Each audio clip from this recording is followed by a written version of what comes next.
تو کیا آپ اندازہ لگا لیں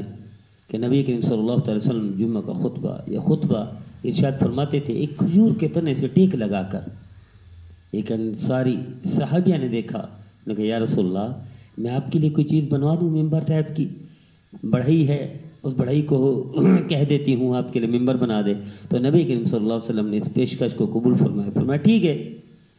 اس انصاری صحابیہ نے ممبر بنوا کر دے دیا۔ جس دن نبی کریم صلی اللہ علیہ وسلم ممبر پر تشریف فرما ہوئے تو جس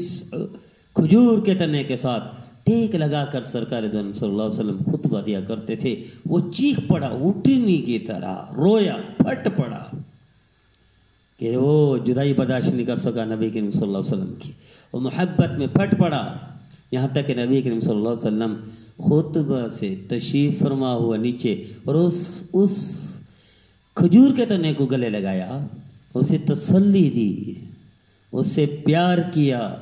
میرے عزیزو، پھر سرکار دو عالم صلی اللہ علیہ وسلم نے ارشاد فرمایا کہ اگر میں اس کو تسلی نہ دیتا، اس سے یہ پیار محبت لاڈ نہ کرتا تو یہ قیامت تک تنا روتا رہتا۔ میرے عزیزو، یہ دکھ کی بات ہے کہ ایک تنا نبی کریم صلی اللہ علیہ وسلم کے اتنا احترام حیا کرتا ہے، جدائی برداشت نہیں کرتا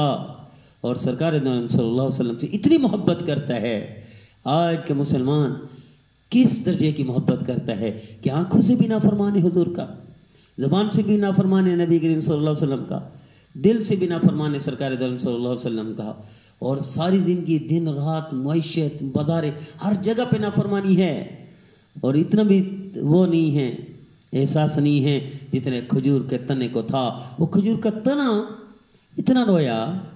کہ وہ برداشت نہ کر سکا کہ ہم برداشت کر سکتے ہیں کہ ہم نبی کریم صلی اللہ علیہ وسلم کی نافرمانی کر کے مر جائیں اور قبر میں برداشت کر لیں گے؟ آئیے توبہ کر لیجئے، اتنا احساس کیجئے جتنا کھجور کے تنے نے کیا تھا۔ فرمایا قیامت تک روتا رہتا، ہم قیامت تک نہیں رو سکتے تو اتنا تو احساس کریں کہ نبی کریم صلی اللہ علیہ وسلم کی نافرمانی کو چھوڑ دیں ہر زاویے سے۔ آئیے توبہ کیجئے اور اس کی تربیت کیجئے، بچوں کی گیدرنگ کی، کمپنی کی، دوستوں کی، معاشرے کی، کہ نبی کریم صلی اللہ علیہ وسلم کی نافرمانی سستی نہیں ہے، مہنگی پڑتی ہے۔ آج امت پر اس لیے ہر طرف سے